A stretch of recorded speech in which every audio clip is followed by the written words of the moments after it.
Hello everyone, this is Kunal Jha. Lockdown के इस period में आप लोग अपने पढ़ाई को कंटिन्यू रख पाओ और इंग्लिश और मैथ्स से थोड़ा सा हेल्प हो जाए आप लोगों को, इसके लिए मैं कुछ वीडियोस अपने इस चैनल पे अपलोड कर रहा हूँ।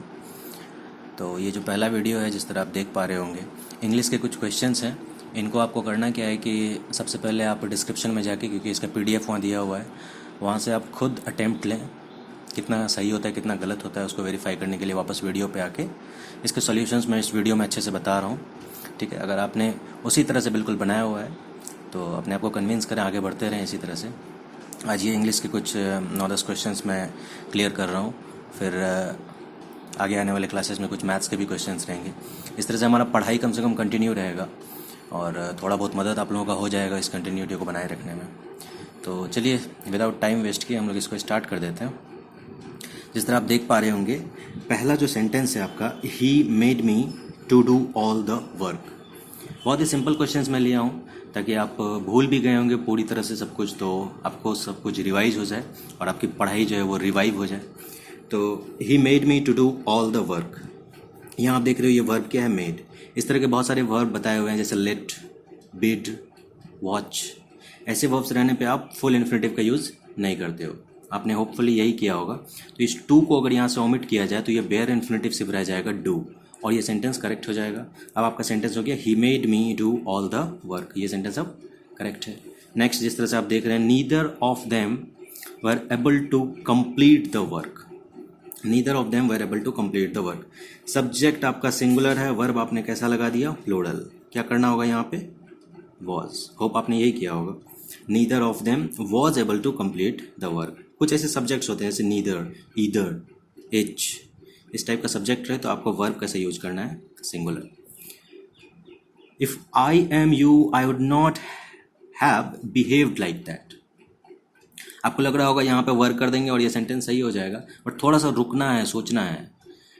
इफ आई वर यू ही एक सोल्यूशन नहीं है। यहाँ आपको देखना है ये सेंटेंस आपका जो है वुड हैव बिहेव्ड।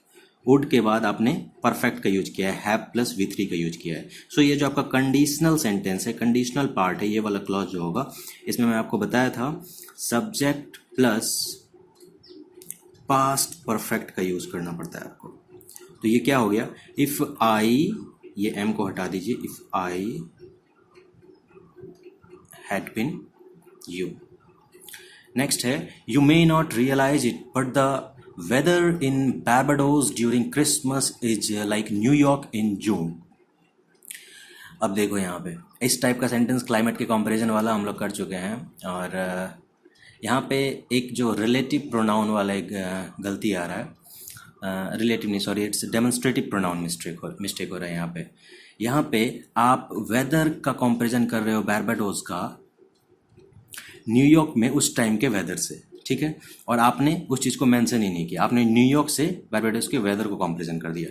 यहाँ पे क्या करना पड़ेगा, दैट जो एक डेमोन्स्ट्रेटिव प्रोनाउन है यहाँ पे यूज करना पड़ेगा, weather in, so that in New York. अब ये करेक्ट हो गया। You may not realize it but the weather in Barbados during Christmas is like that in New York in June. अब ये सेंटेंस सही है। With some man their mass of wealth together with their social influence are an excuse for their wrongdoings। अगर आपने PDF से इसको अच्छे से देखा होगा, क्योंकि अभी आपको रुक के देखने का वक्त नहीं है, मैं आपको सारे सॉल्यूशंस बता रहा हूँ, आप वहाँ से एक बार इसको अच्छे से पॉज करके आप इसको देख सकते हो। मैं इसका सॉल्यूशन अभी आपको बताता हूँ। ये देखो, with some men their mass of wealth together with their social influence। आपको इसमें सब्जेक्ट पहचानना होगा। सब्जेक्ट आपका सिंगुलर है तो सिंगुलर वर्ब, प्लूरल है तो प्लूरल वर्ब। यहाँ पे आपने आर का यूज किया हुआ है, और सब्जेक्ट जो है आपको बताया गया था विद से, टुगेदर विद से अगर जुड़ा हुआ है, वैसे केसेस में जो पहले वाला चीज़ होता है उसको हम लोग कंसीडर करते हैं। विद से जुड़ा हुआ चीज़ उसको अवॉइड कीजिए, टुगेदर विद, अकम्पेन्ड बाई, इन सब से जो जुड़े हुए सब्जेक्ट रहते हैं उसको अवॉइड कीजिए। अब आपका क्या हो गया, ये द मास ऑफ वेल्थ, ये सिंगुलर है कि नहीं है, ये कभी हो सकता है क्या plural, the mass of wealth, ये एक आपका सिंगुलर सब्जेक्ट है, और आपने वर्ब कैसे यूज किया, आर, क्या हो जाएगा, सिंगुलर, इज, ठीक। After thorough examination of the patient neither of the two doctors is hopeful of his survival. अभी आप देखो इस सेंटेंस में, after thorough examination of the patient neither of the two doctors. आपको पता है नीदर ऑफ ऐसा कुछ यूज़ करते हो अगर आप, तो ये वाला सब्जेक्ट प्लूरल होता है, प्लूरल दिया हुआ भी है, ये सही है। नीदर आपका कैसा है, सिंगुलर है, आपने वर्ब कैसा यूज किया, singular, so this sentence is correct. If drivers obeyed the speed limit fewer accidents occur. If drivers obeyed the speed limit, if के साथ आपने कैसा टेंस यूज किया हुआ है, सब्जेक्ट प्लस V2। सो ये आपका कंडीशनल क्लॉज क्या है, subject plus V2। Next clause क्या हो जाएगा, ये आपको अच्छे से बताया गया था, वुड प्लस V1। यहाँ पे मॉडल वर्ब कुछ भी हो सकता है, वुड, कुड, जिस तरह का यूज किया गया हो। तो यहाँ पे ये क्या हो जाएगा, द स्पीड लिमिट कहाँ गया, if drivers obeyed the speed limit fewer accidents occur, fewer accidents would occur. Would आपने लगाओगे, वुड प्लस V1, V1 तो दिया हुआ ही है, सब कुछ सही है। फिर our cookers wants an increase in her salary, our cooker wants an increase in her salary।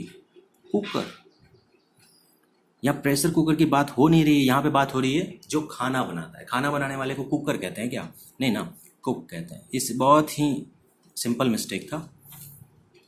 उसके बाद है I have to regretfully decline your offer.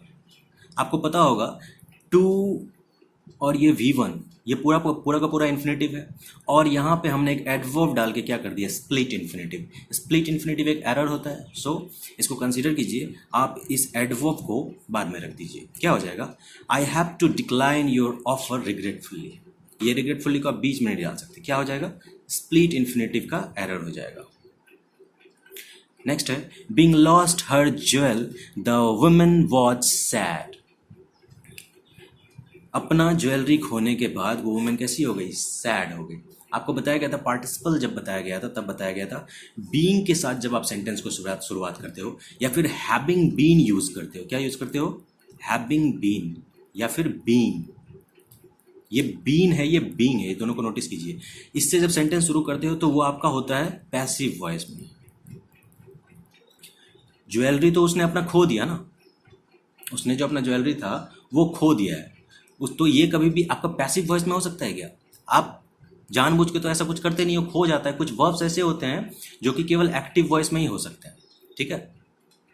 आपका हंसना, आप हंसते हो, वो एक्टिव वॉइस में हो सकता है, ठीक है। हाँ, कोई आपको हंसाएगा तो वो पैसिव हो जाएगा, लेकिन आपका हंसना कभी भी जो है पैसिव वॉइस में नहीं आ सकता। इस तरह ये खोना, उसने खो दिया, ठीक है, उसने खो दिया इस चीज़ को, और ये आपका चले जाएगा किसमें, एक्टिव वॉइस में। लिखा हुआ किस फॉर्म में है, पैसिव वॉइस में। ये होता है पैसिव वाला स्ट्रक्चर, हैविंग बीइंग या बीइंग से स्टार्ट होगा। तो अब आपको क्या करना है, सिर्फ क्या यूज करना है, हैविंग लॉस्ट। हैविंग के साथ V3 अटैच कीजिए, ये फिर एक्टिव का स्ट्रक्चर होगा। ये पार्टिसिपल में आपने देखा होगा। तो ये सारी चीज़ें हैं, होपफुली आपने सब कुछ सही किया होगा। और कुछ दिक्कतें आ रही होगी तो आप कमेंट बॉक्स में इसको देख सकते हैं, बताइएगा मुझको क्या क्या एरर आ रहा है और कौन सा आपके साथ नहीं हुआ। और उम्मीद करता हूँ आपके लिए हेल्पफुल रहा होगा। नेक्स्ट जो वीडियो मैं अपलोड करूँगा उसमें कुछ मैथ्स के क्वेश्चंस रहेंगे, आप वापस से उनको भी बनाएंगे और फिर मैं उनके सॉल्यूशंस आपको इसी तरह दूंगा। चलिए ठीक है, ओके बाय।